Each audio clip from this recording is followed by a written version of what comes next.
Interview de vedette. Il était une fois un groupe. Bien, alors le groupe Il était une fois est composé de 5 membres. 5 membres et tout le monde connaît en principe Joëlle, c'est pas la peine de la présenter, mais elle va quand même dire un mot pour commencer. Bien. J'ai cru que vous alliez m'évincer. Bonjour tous, Joëlle à l'appareil. Bien. Alors après Joëlle, je suis Lionel, je joue de la guitare, je compose un petit peu, je chante et tout le reste.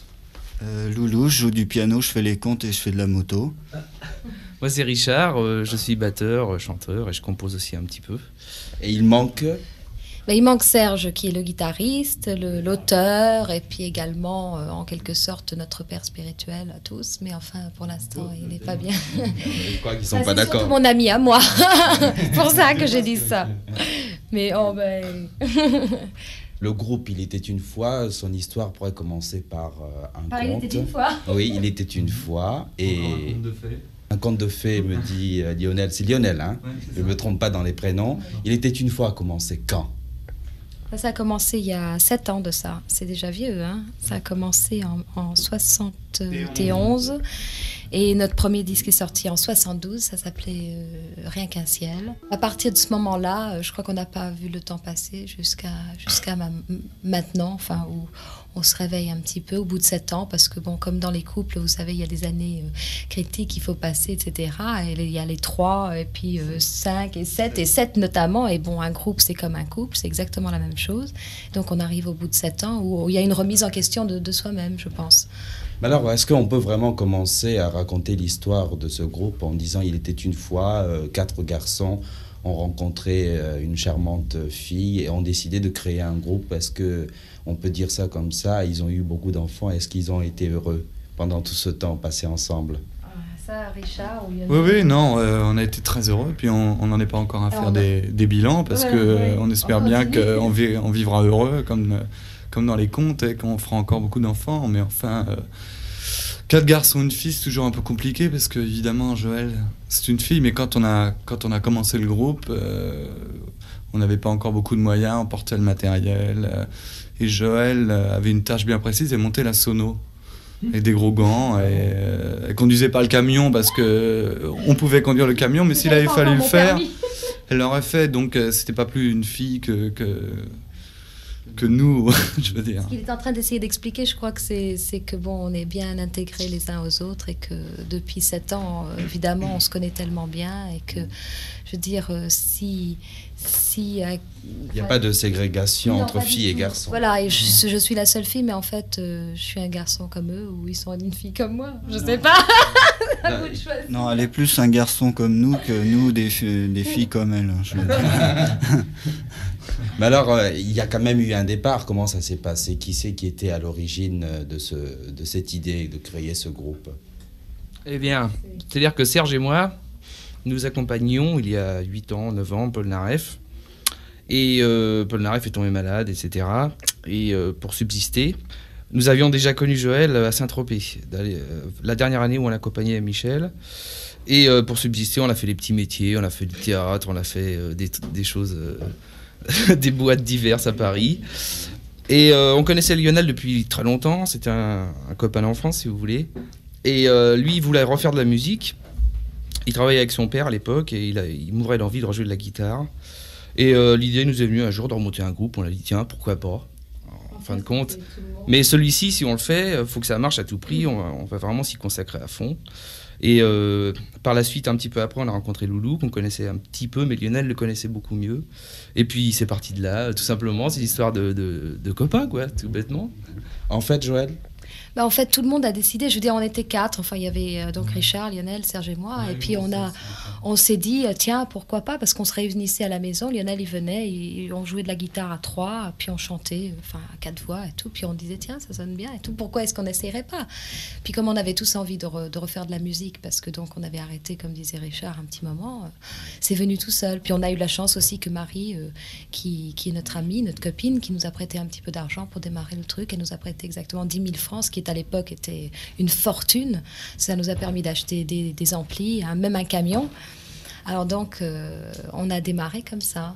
Mais comme dans les contes de fées, ça a démarré vraiment bien dès le départ. Ah oui, oui. Enfin, je sais pas, il y a eu une mauvaise fée, non, dans l'histoire. C'est-à-dire qu'au tout début du groupe, on était décidé, et ça j'ai encore des articles chez moi, on était décidé à ne jamais faire de disque. Je sais pas pourquoi, maintenant quand on regarde ça, ça paraît vraiment bizarre. Mais pourquoi cette décision ? On voulait se consacrer exclusivement à la scène. Et puis, on a eu la chance, dans une maison de disques bien connue qui s'appelle Patti Marconi, de connaître des gens qui nous ont permis de faire un album à 33 tours. Mais ça nous servait, nous, dans notre tête, ça nous servait de carte de visite pour faire des galas davantage, des boîtes et tout ça. On pensait pas du tout que ça marcherait. Et coup de chance, à l'époque, on jouait à Saint-Tropez au Voum Voum. Et un jour, on a entendu notre disque à la radio, on était tout étonnés. Et puis les jours ont passé, et puis on l'entendait de plus en plus. Et qu'est-ce que c'était ce disque-là ? C'était Rien qu'un ciel. C'est démarré comme ça, tout bêtement. On a suivi, et puis le disque d'après est venu, et puis de fil en aiguille, ça fait boule de neige, comme on dit. Après, il y a eu l'année 74. 74 a été marqué par quoi dans ce groupe-là ? Par J'ai encore rêvé d'elle. Par J'ai encore rêvé d'elle, qui était pour nous un de nos plus gros tubes. C'est-à-dire, ça, je pense, à mon avis, ça nous a ouvert une clientèle plus large. C'est-à-dire qu'on s'adressait jusque-là à une clientèle très, très jeune. De minettes, comme on disait à l'époque. Même d'enfants. C'est-à-dire, ça a commencé à 6-7 ans. Moi, je recevais des lettres d'enfants de 6-7 ans, écrits soit par leurs mains, recopiés sur des lettres de parents, ou écrits directement par la mère, signés par la fille ou le fils. Et avec J'ai encore rêvé d'elle, on a acquis un public un peu plus large, un public plus de boîtes et plus mûr, plus vieux. Et à partir de ce moment-là, je pense qu'on a gardé une clientèle de base jusqu'à maintenant. Mais d'après les thèmes de vos chansons, il me semble que vous traitez beaucoup d'amour. L'amour est presque le point de mire dans vos chansons. Alors, puisqu'il y a un des compositeurs qui est là, il va en parler alors. C'est-à-dire, comme tous les textes sont faits par Serge, qui n'est pas là aujourd'hui, donc ça c'est dans sa tête, hein. Mais c'est bien, c'est bien. Quelle chanson ne parle pas d'amour ? Toutes les chansons parlent d'amour, hein. De toute façon. Mais vous êtes pratiquement les seuls sur la place du show business à ne pas faire du disco. Qu'est-ce qui se passe ? Eh bien, oui, je vais laisser Lionel parler, il parle beaucoup mieux que moi. Non, mais je veux dire, je ne sais pas si les autres sont d'accord. La première raison pour laquelle on ne fait pas de disco, c'est qu'on n'aime pas ça. On déteste ça. Et puis tout le monde en fait, alors il est bon de prendre un petit peu le contre-pied des autres de temps en temps, quoi. Je veux dire, le marché actuellement en France, c'est vraiment le marché, en France et en Europe, disco. À 99%, s'il y a 1% qui reste, avec Eddie Mitchell, ce sera nous, je veux dire. On fera pas de... S'il en reste deux, vous serez ces deux-là. Voilà, exactement. Bien, alors je reviens toujours au thème de l'amour, puisque tout à l'heure vous disiez que il fallait bien parler d'amour, mais vous en parlez beaucoup. Et à l'époque, quand cette chanson J'ai encore rêvé d'elle est sortie, on a taxé d'érotique. On a dit que c'était une chanson érotique. Et est-ce que vraiment vous avez beaucoup d'amour à revendre ? Non, je sais pas, je pense que nous, déjà, on doit dégager une espèce de sympathie. Je dirais pas de l'amour, parce que je voudrais pas parler pour les autres, mais je sais que la plupart du temps, quand on nous aborde, de la part de nos fans, la première chose qu'on nous dit, c'est « Ah, vous avez l'air si sympathique et vous avez l'air de vous aimer bien. » Bon, donc apparemment, je veux dire, si nous, on dégage une espèce déjà d'amitié entre nous, il est évident que ce que l'on doit projeter, ça doit forcément être dans ce domaine-là. C'est-à-dire donc amitié, amour, je veux dire, il n'y a pas... Ou sympathie, amour, il n'y a pas loin. Hein. Est-ce que dans la réalité, ça se passe comme ça ? La réalité est toujours plus dure et plus grise. Mais en fait, non, c'est vrai. Je veux dire, quand on est ensemble, quand on travaille, quand on part quelque part, et je pense qu'encore maintenant, même au bout de 7 ans, c'est un petit peu une fête. C'est un peu, je veux dire, on s'amuse et tout. Et puis, je pense pas qu'on donne l'impression d'être des gens morts, qui restons dans notre coin sans nous intégrer ou sans essayer de faire, de donner quelque chose autour de nous, aussi bien dans la vie privée. Quand on est ensemble, je parle bien, parce que bon, chacun dans sa vie privée a le droit quand même aussi de laisser tomber un petit peu son costume et d'intégrer un petit peu une vie normale. Hein. Est-ce que ça vous arrive de râler un bon coup ? Parce que là, je vous vois, vous semblez bien sage, vous êtes dans votre petit coin, vous ne dites rien. Alors, est-ce que ça vous arrive de rigoler un bon coup ? De râler ou de rigoler ? De rire très souvent. Est-ce que ça vous arrive à vous aussi ? Bien sûr, ça arrive, mais on ne travaille pas, on est détendu. Là. Vous avez l'air très, très sympathique, alors je ne vois pas pourquoi on n'a aucune raison de râler. Voilà. Non, mais je veux dire, lorsque vous travaillez, vous rencontrez des difficultés, comment ça se passe? Ça se passe gentiment ou bien à perte et fracas? Non, non, ça se passe très bien. Des fois, ça se passe très mal, c'est dramatique parce que dans ce métier nous impose. Ah bon? Quand vous avez un mauvais caractère? Oui, très mauvais. Moi, Non. quand j'éclate. Quand on fait la route, quand on fait ce qu'on appelle dans le métier des galères, il y a des contraintes, il y a des catastrophes qui arrivent et on râle beaucoup, mais au bout de ces temps, on a une espèce d'acquis, de vibration commune qui fait que les uns annulent la mauvaise humeur de l'autre et lycée de Versailles. Tout à l'heure, avant de commencer cette émission, Joëlle me disait qu'elle connaissait Yaoundé, Dakar, Abidjan, et j'ai appris il n'y a pas longtemps que vous étiez à l'île Maurice. Alors parlez-moi un peu de ce que vous ressentez à propos.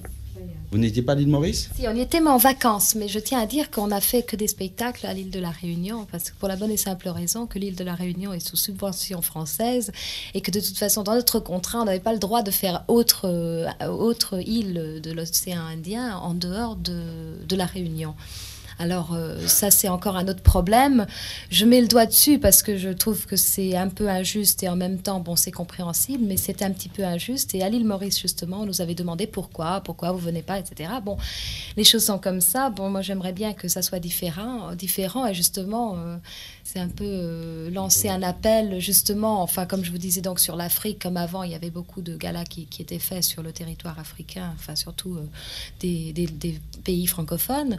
Mais bon, maintenant, par exemple, on a fait Abidjan, bon, on n'a pas été ailleurs parce que le problème est un problème de prix, de rapport, enfin, tout devient de toute façon comme dans tout, même comme en France, je veux dire, tout devient un niveau de l'argent et bon... il y a un grave problème en Afrique. Il y a une clientèle en effet, mais enfin disons que cette clientèle n'est pas à la hauteur de ce que demandent certains artistes pour aller en Afrique. Mais si ces problèmes étaient réglés, vous seriez disposé à faire une tournée en Afrique? Ouais, bien sûr, parce qu'en plus, il faut dire une chose. Ça fait à peu près 3 ou 4 mois qu'il fait -5 à Paris. Alors, on aime vraiment beaucoup l'Afrique. Non, on est des fanatiques. J'espère qu'il n'y a pas d'Africains qui nous écoutent parce qu'ils vont penser qu'on fait un petit peu... Hein, mais on aime vraiment beaucoup ça. Mais qu'est-ce qui vous attire en Afrique en dehors du soleil? Est-ce que vous vous intéressez à la musique africaine? Oh, ça, un peu moins. On s'en intéresse par la force des choses parce qu'elle est tellement intégrée de toute façon dans la musique actuelle et moderne. Parce que je veux dire, bon, le disco, c'est pas autre chose qu'un dérivé de musique africaine. Hein. Donc, déjà ça. Mais disons que c'est encore plus l'attrait de découvrir et des cultures nouvelles et des nouveaux pays, enfin avec des ethnies différentes, des gens différents, des gens qui vivent différemment que nous et qui je veux dire, bon, nous quand on va quelque part, enfin on a toujours pris le temps après les galas de rester sur place pour justement prendre un petit peu plus contact avec les gens du pays à chaque fois.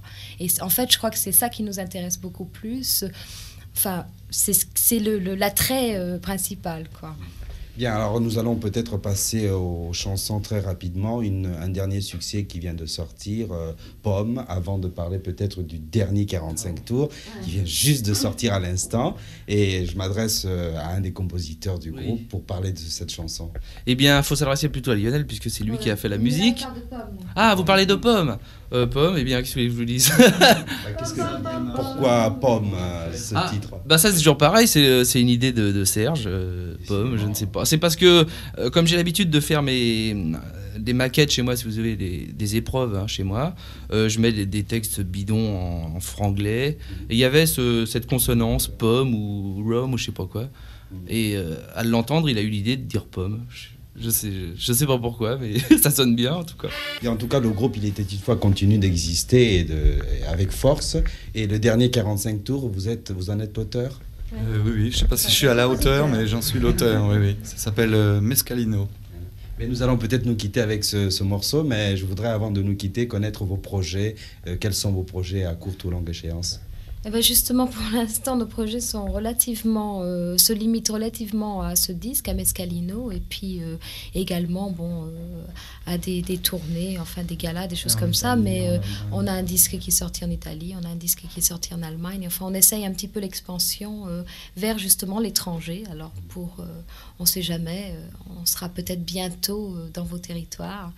avec grand plaisir pour saluer tout le monde en personne.